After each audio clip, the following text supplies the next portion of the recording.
చిట్టి పాపలా మబ్బు చాటునే ఉంటే ఎలా పడిపోతానని పసిపాదాలకి పరుగే నేర్పావా మదిలో దాగిన మధుభావాలకి వెలుగే చూపవా మనసుంటే మార్గముంది తెంచుకోవే సంకెలా.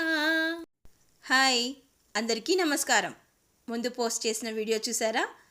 అందులో చేసిన జ్యూస్ని ఏబీసీనా, బీబీసీనా లేక సిబిసినా అని అడిగాను కదా. ఇప్పుడు నేను సమాధానం చెప్పాల్సిన పని లేకుండానే మీకు అర్థమైంది కదా, క్యారెట్, బీన్స్, కుకుంబర్లతో చేసిన సిబిసి జ్యూస్ అని. అలాగే లంచ్లోకి చేసిన ఈ బెండి ఫ్రై, వాస్తవానికి బెండి ఫ్రై అనడం కంటే బేసన్ బెండి అనడం బెటర్ ఏమో. బెండకాయలు కట్ చేసేటప్పుడు జిగురు ఎక్కువగా రాకుండా ఉండాలంటే కడిగాక కాసేపు ఆరబెట్టుకోవాలి తడి లేకుండా. అలా చేస్తే కట్ చేసుకునేటప్పుడు జిగురు రాదు ఎక్కువగా. ఇందులో నేను శనగపిండి, కారపొడి, సరిపడా ఉప్పు, కొద్దిగా మసాలా. ఈ మసాలా నేను ఎలా తయారు చేశానో రిలేటెడ్ వీడియోస్ లింక్లో పెడతాను, చూడండి. ఈ పొడి నీళ్ళలో వేసుకొని మరగబెట్టుకొని తాగితే digestion problems and cold and కఫ్లకి రిలీఫ్ ఉంటుంది.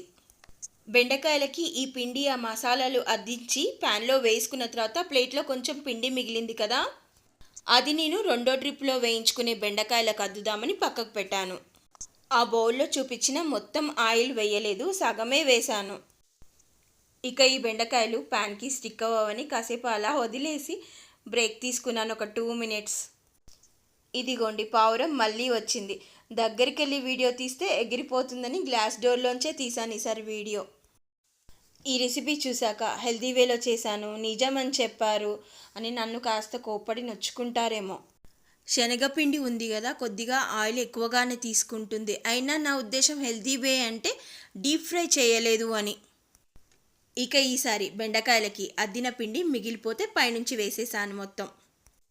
బెండకాయ మధ్యలో వైట్గా కనిపిస్తున్న సైడు మంచిగా వేగాలి, లేదంటే పచ్చిగా ఉంటుంది, పళ్ళల్లో ఇరుక్కుంటుంది. రెసిపీ నచ్చిందని భావిస్తున్నాను. Thank you for watching.